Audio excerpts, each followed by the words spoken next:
main presenter is an award-winning Jewish and Mexican-American political and community organizer, spoken word poet, social justice educator, and musician.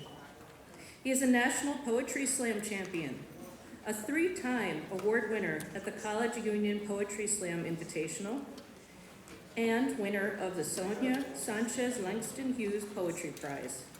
His work has been featured in Huffington Post, the Boston Globe, NPR, Flamma, the Poetry Foundation, and the Economic Hardship Reporting Project. Please give a warm Wildcat welcome to Mr. Jonathan Mendoza.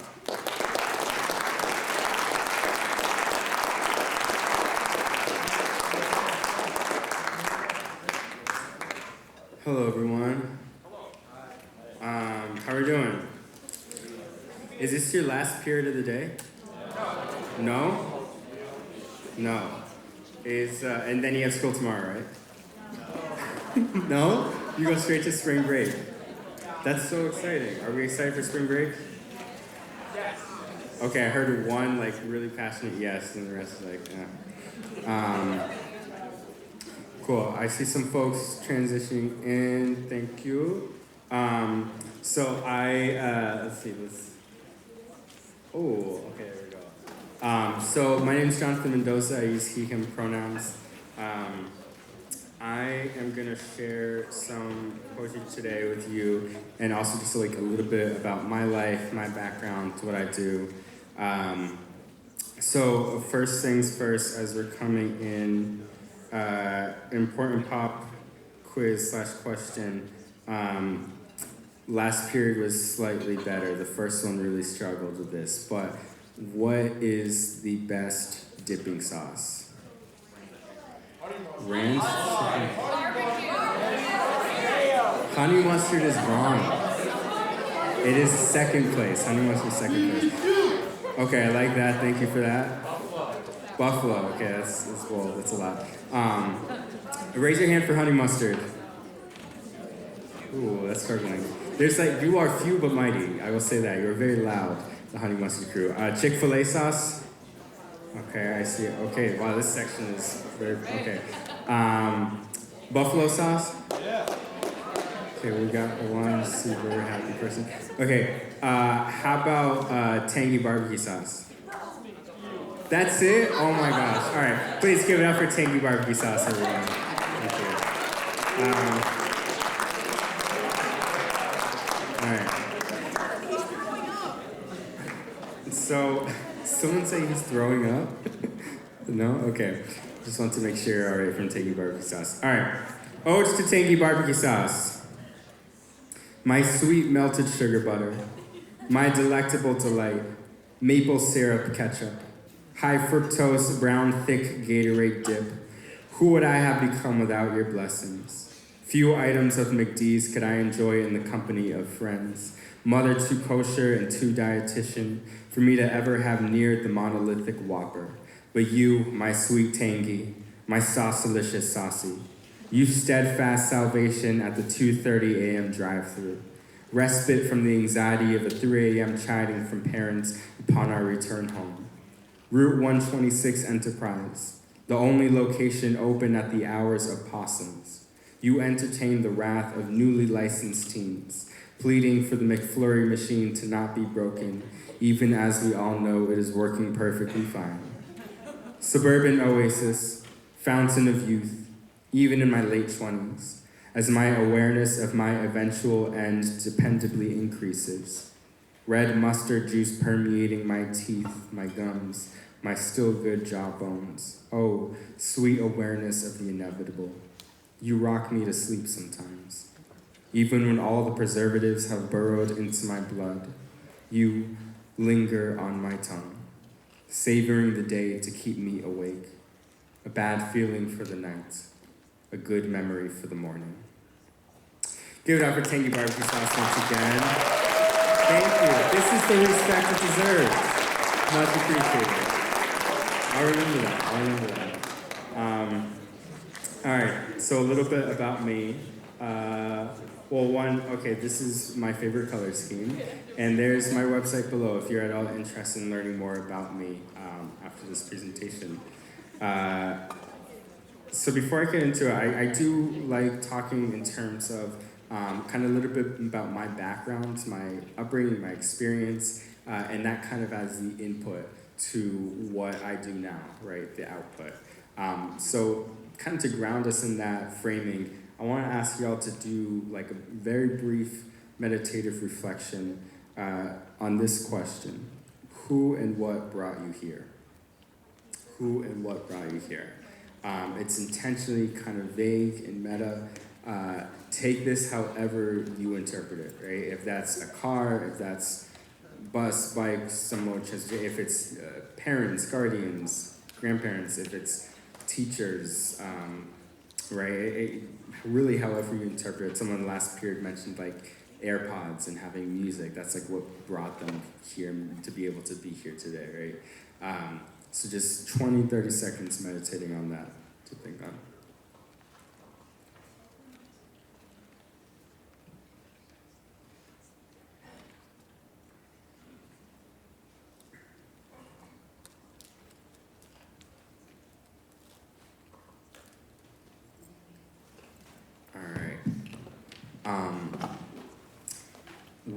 What came up for y'all?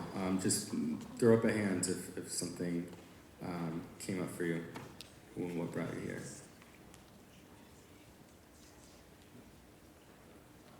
Yeah. My sister. Your sister. Awesome.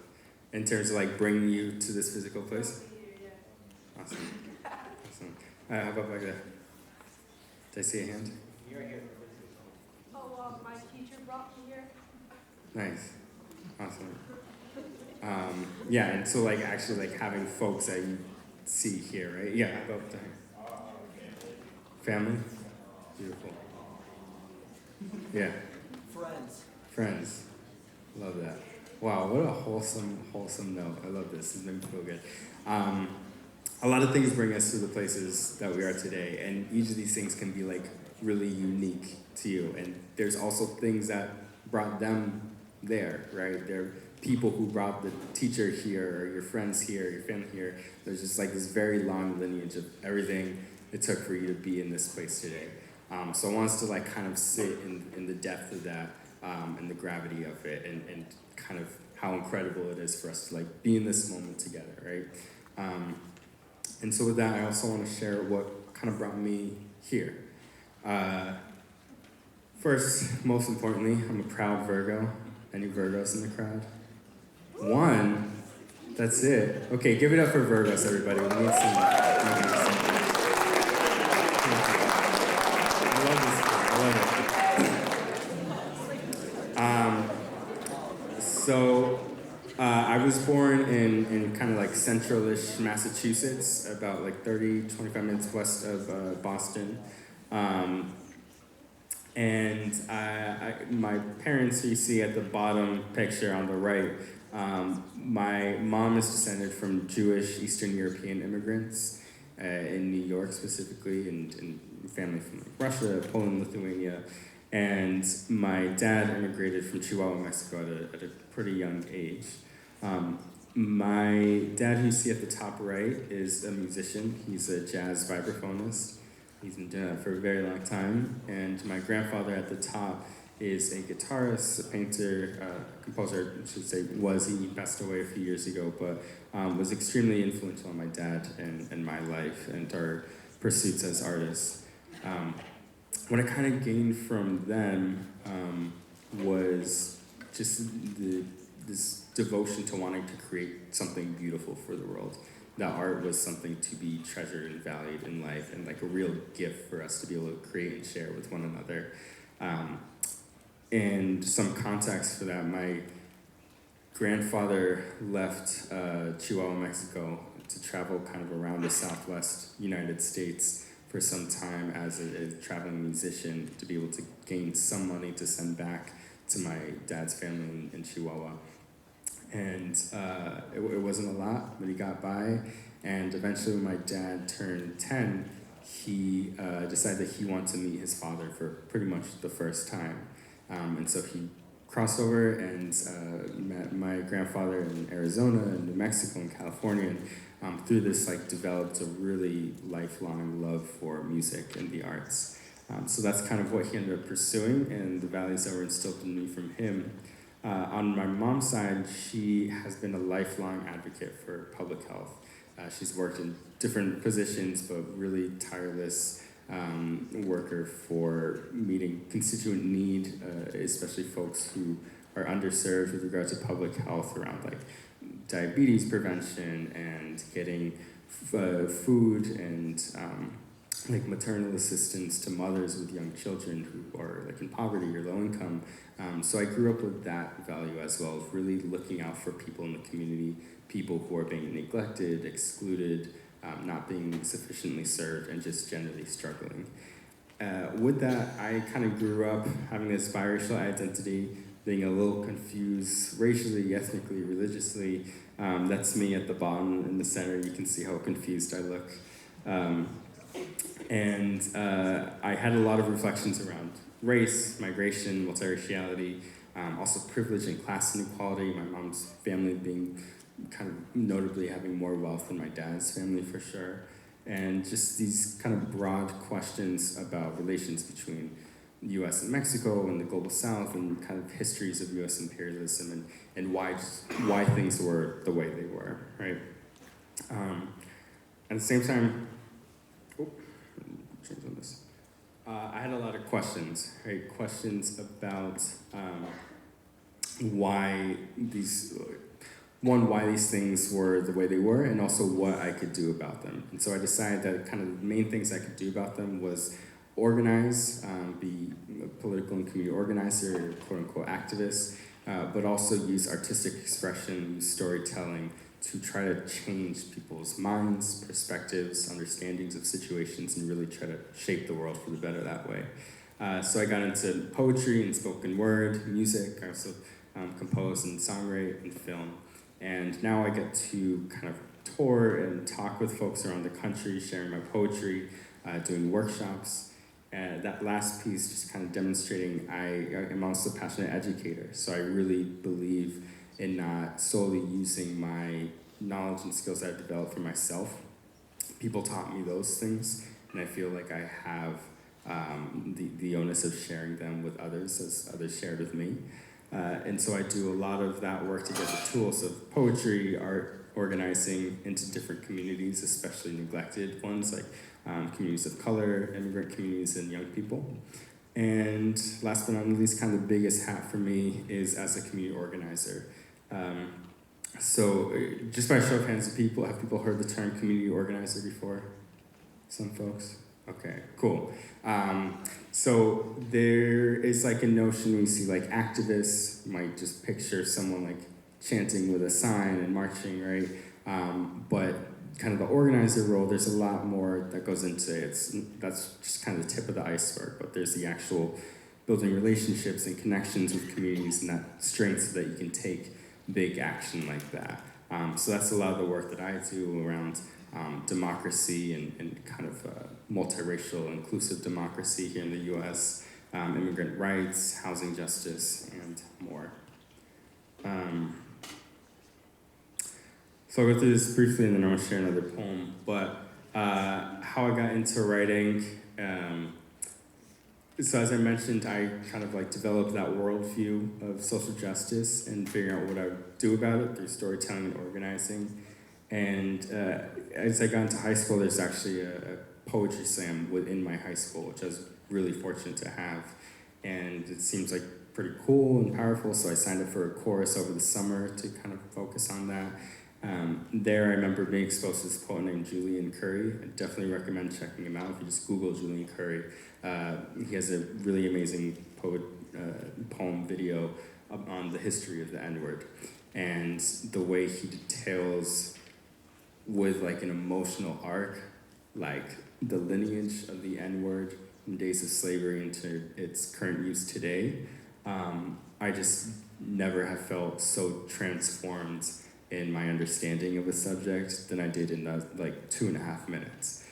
So I just realized that it was an incredibly powerful tool that I kind of want to learn and harness for my own purposes to kind of educate, inform, enlighten people on other issues that I cared about as well.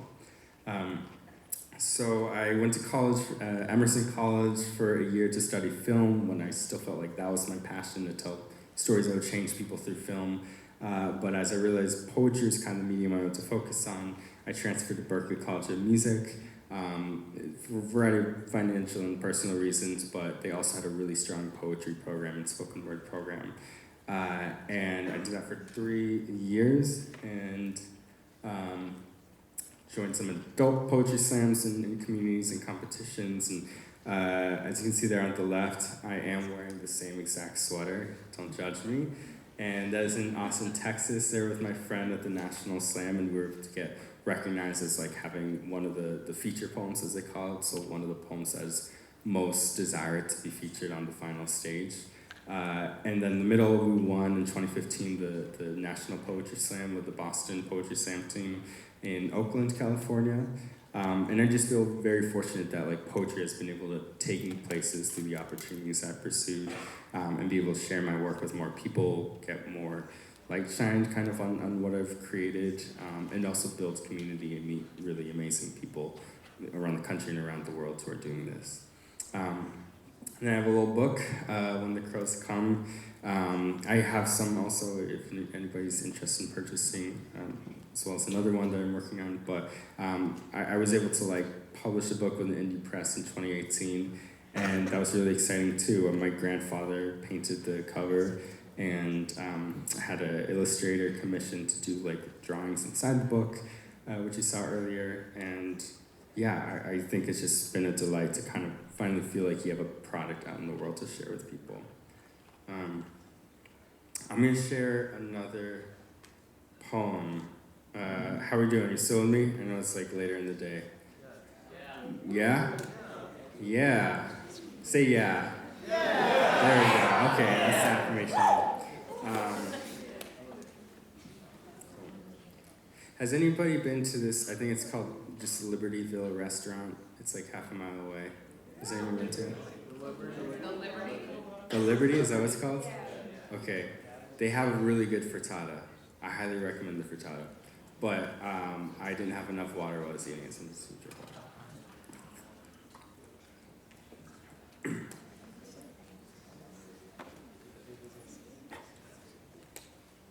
Okay, here's an older poem about kind of my identity.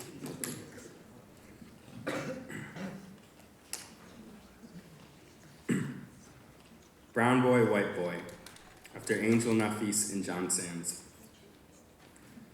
Biracial boy in social justice seminar is asked to join a racial affinity group. People of color or white. White boy does not want to infiltrate safe space for people of color. Brown boy does not want to keep white people from having honest, constructive dialogue. Biracial boy does not know what he is. Recalls posting a survey on Facebook in middle school asking how people categorized him. That would determine his clothes, his music, how he spoke. Biracial boy wishes his skin came with an instruction manual. Brown boy tells white boy he should not identify as a person of color, that he can pass, that he should not appropriate a struggle that is not his. White boy tells brown boy he will not identify as white, erase the brown from his blood, will not be the one who finishes the colonization of his own body. White boy visits family in Mexico, realizes he is the whitest intruder since conquistadors. Brown boy goes to white synagogue, is in the only family not invited to the dinner party. Biracial boy is welcome everywhere. Biracial boy is not welcome anywhere. Biracial boy is tug of war, but biracial boy is both sets of hands pulling at each end, and biracial boy is sorry for this poem, for taking up space. Does not know if it's his white self that's doing so, if it's even letting the brown self speak. White boy apologizes for his privilege. Brown boy resents white boy for taking up so much space with apologies. White boy says, I'm sorry. Brown boy says, you're doing it again. Brown boy hates his white. This legacy like shingles all over his face. White boy gone, but biracial boy to brown family is still white. Still looks like coyote. Biracial boy is both the discolored sheep of each family and the dog that hunts it. Wishes he were purebred and not a mutt. Brown boy asks white boy what it's like not to get profiled, to go to your cousin's wedding in Arizona and feel safe. White boy goes to white barbecue, meets white cop. White cop does not know boy is biracial. Starts talking immigration policy. Brown boy screams, hides inside white skin. White skin silent. White skin shield. White boy protector. White boy savior. Brown boy does not need white savior. Strikes back at white self, but biracial boy during Latinx uprising does not know if he should sit down or speak up. To which army society has drafted him. Biracial boy is tug of war, but biracial boy is the rope, is fraying, cannot hold his selves together. Biracial boy hates being two different selves, recalls it's the world that made him this way, that split him in half, held oppressor and oppressed, insect and the boot, and biracial boy is both of them.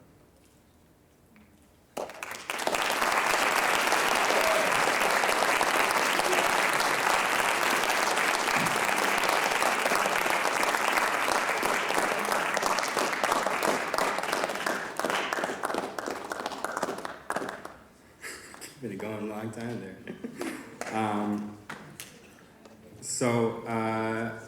I think I want to pause there for questions about anything. It could be about that poem, about me, whatever. Jonathan, I have a question. Yeah. So you said your grandfather painted the cover of your book, right? Yes. Is White Boy, Brown Boy in your book? No, that one is in a different one. I've been working on this manuscript for like way too many years, but I just was like, this isn't gonna come out anytime soon, so I just made this. And I just want to have a newer collection of poems that I was like still working on, still developing, and so I just was like, I'm gonna make this. It's not gonna have artwork, but people are gonna like have my poems, and that's gonna be fine. This one was more of like a curated collection on like some with identity, but mostly on like mental health and kind of my development during that period from like late high school through college. So I guess I was curious if both sides of your family have heard that particular poem and the response and all of that. Yeah. Let's try to think. So I'm sure both sides have heard it.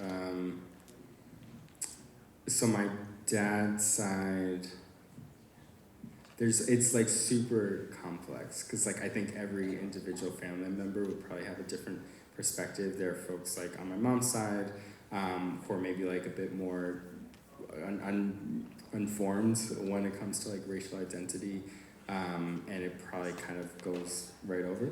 they don't pay much attention to it. And then some people who I think are a bit more empathetic and were maybe somewhat surprised to hear about this, but I think people are also curious because besides me and my brother, there really isn't anyone else on either side of my family that has this identity or just biracial identity generally. So I think it's like new to a lot of people, especially like being bicultural in the sense of also being Jewish, like very European, Ashkenazi Jewish. I think it sometimes surprises people, but for the most part, I'm grateful to say that no one's had like an angry reaction or anything. Yeah. Relating to this poem, when do you think do you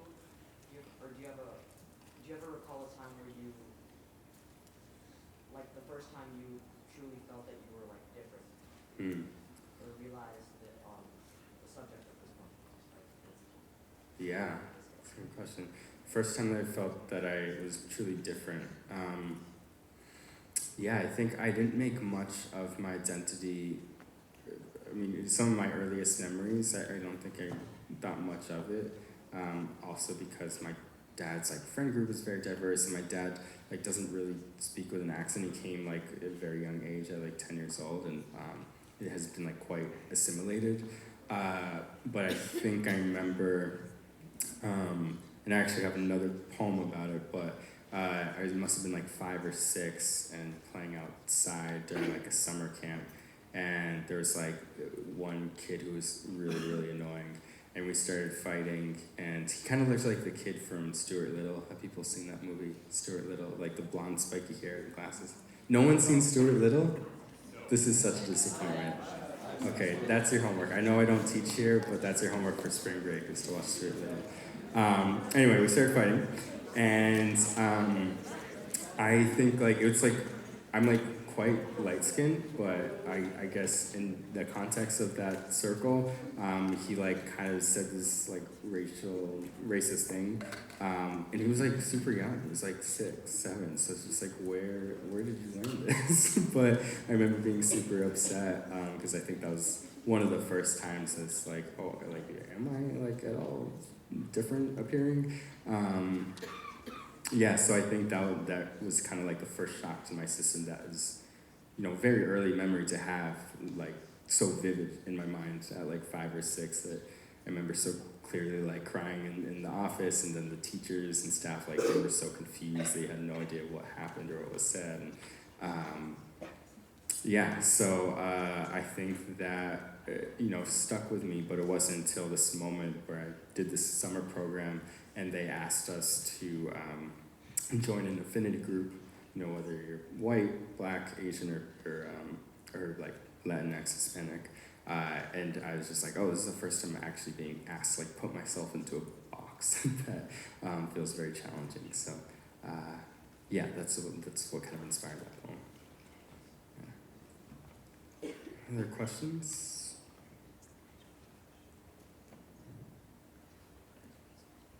Oh, I'm sorry. How do you find the courage to put yourself on the page? How do I find the courage to put myself on the page? Do you mean like publishing or just like writing at all? Writing it and sharing it, whether it's publishing or it's just with your family and close. I think like the worst enemy for me with that is overthinking it. I think especially becomes hard when you start like thinking of yourself as a writer. Do you identify as a writer? Well, I write, so yeah. Yeah. Awesome.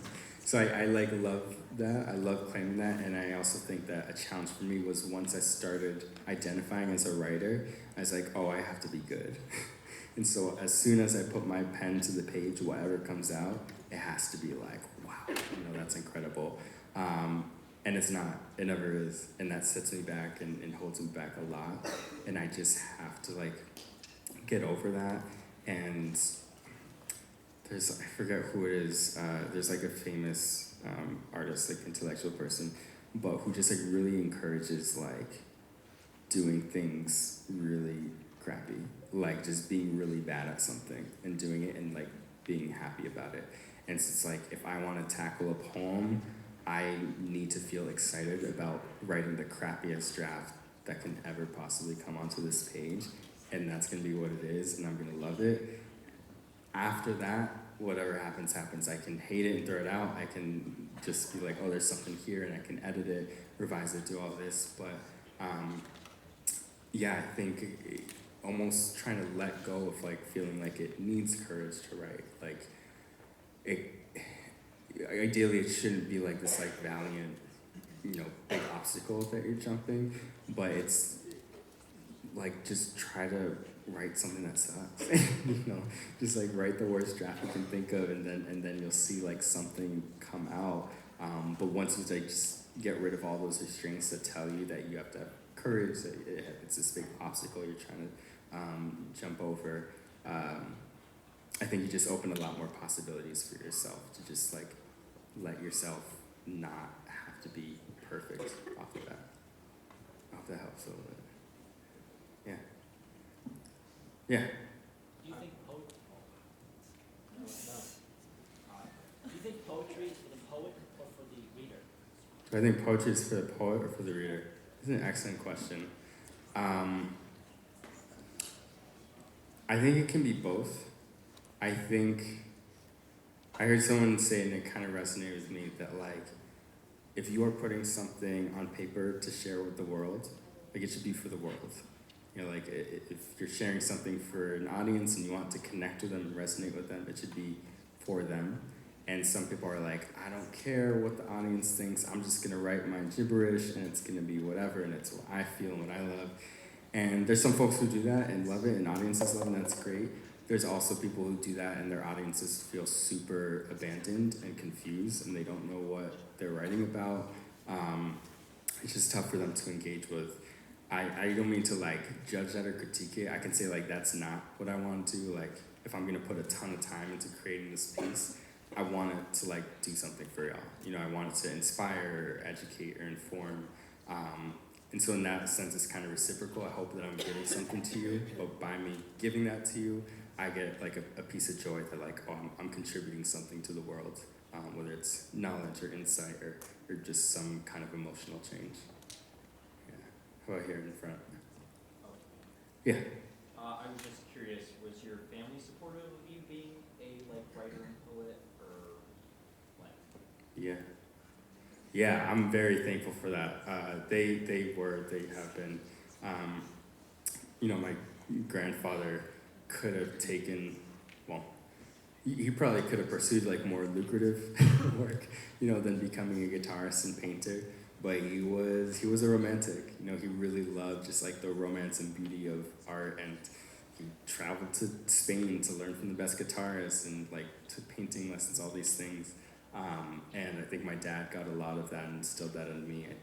I think he'd be proud of me no matter what I did, but I think that he loves that I did take up, even if it's not all of my career, some artistic practice, because I think they just had a lot of love for kind of injecting beauty or something new into the world.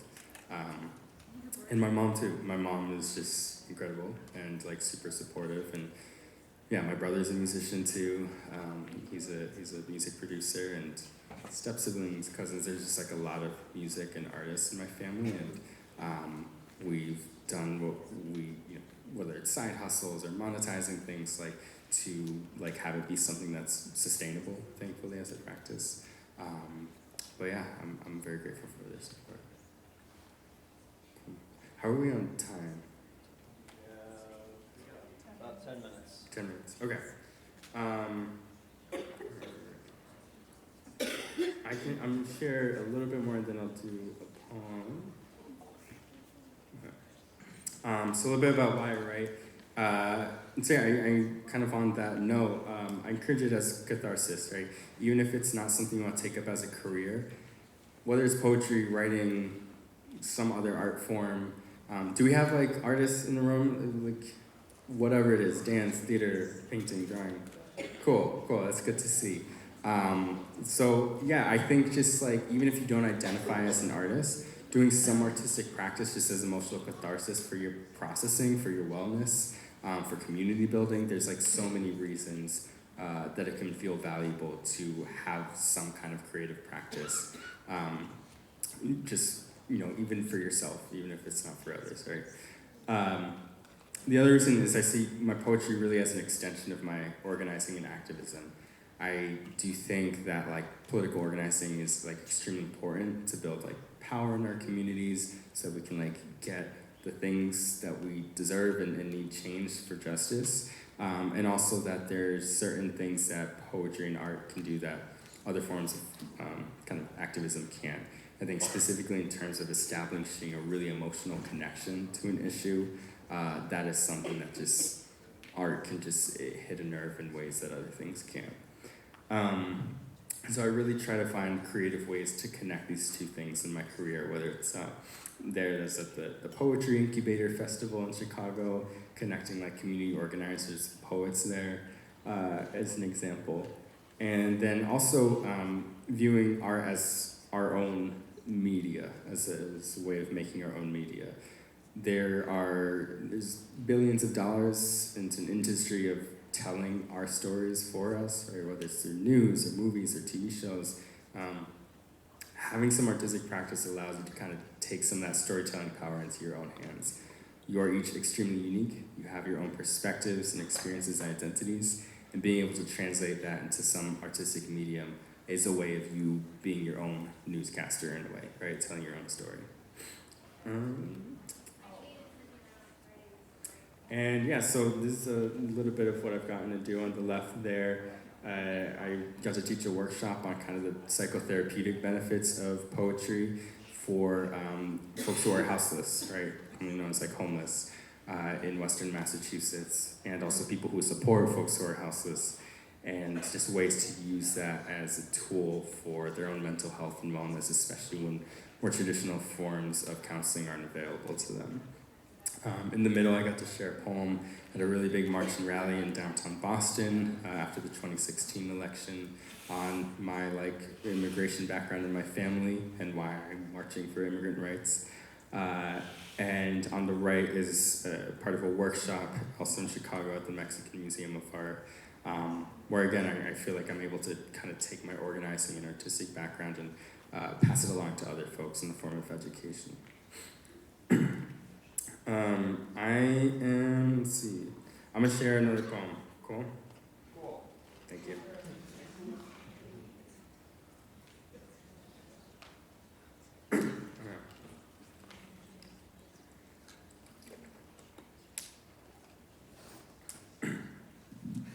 Oh, and a content warning. It's somewhat of a heavier poem touching on mental health, depression, and a little bit on self-harm. So if you feel like you need to zone out for that, or by any means, I totally respect that and encourage that. Okay. For quiet boys, we are not blank slates nor empty. We are not dry mind nor desert soul, simply shriveled tongue, too afraid to add to a world that has already clothed us in gray. When others thank you for your silence, for being small mouth and whole heart, you do not tell them you are a funnel, great pain and little voice. You do not tell them of the therapists, all sound and no ear, or of the teachers who will joke about pills on the date of your first prescription. You do not tell them of your depression. When you first learned that tall girls do not fall for short boys, you swallowed love like a tennis ball. When your parents screamed a downstairs kitchen into shattered glass, you dove into your brother's shoulder like it were quicksand. And the day your father moved away, airport terminals became training grounds for quelling emotion. But for this, for the first time you ever considered killing yourself, will you be silent?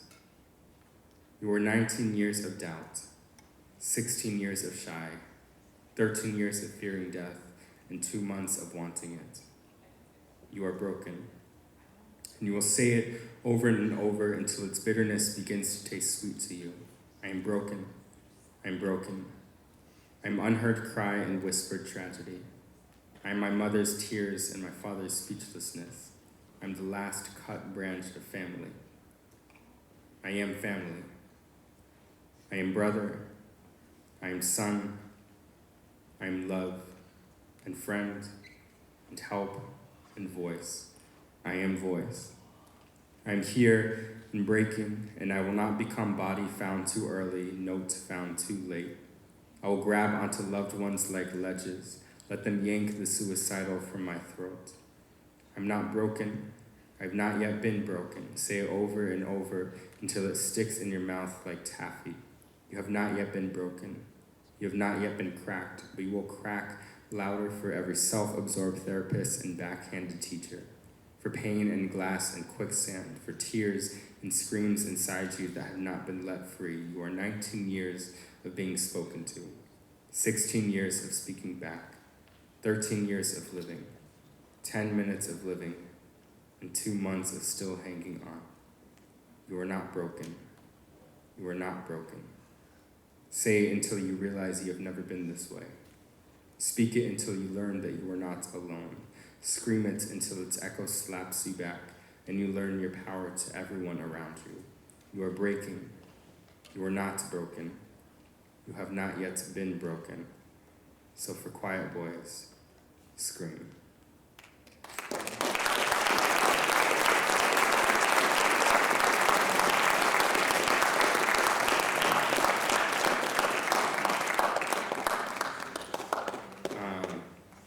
Well, that was older poem that I yeah, I wrote a long time ago when I was going through a difficult period, and yeah, I want to share that with you all now, kind of like in a reflective space, and thinking of kind of where I was and where I am now.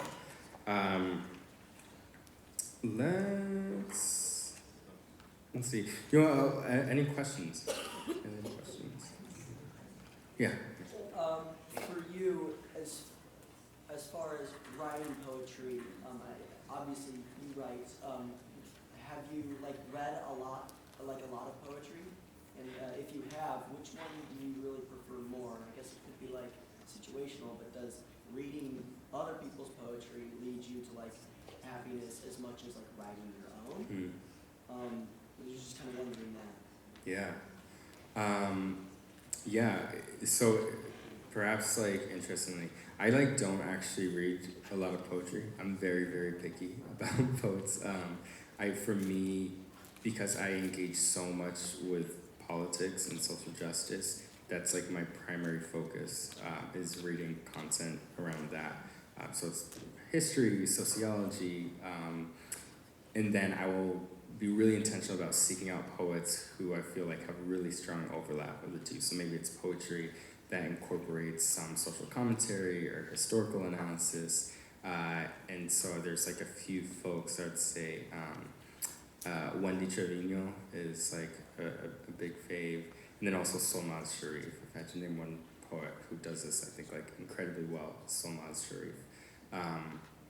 And so I would say, I would probably have to say writing, because I feel oftentimes reading is the fuel for me to do what I want to do, and that's organize and educate and write.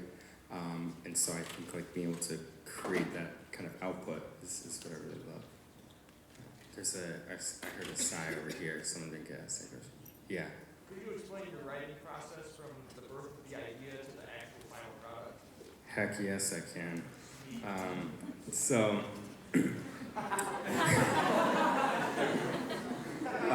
great time. So I think we only have a minute or so, right? Yeah.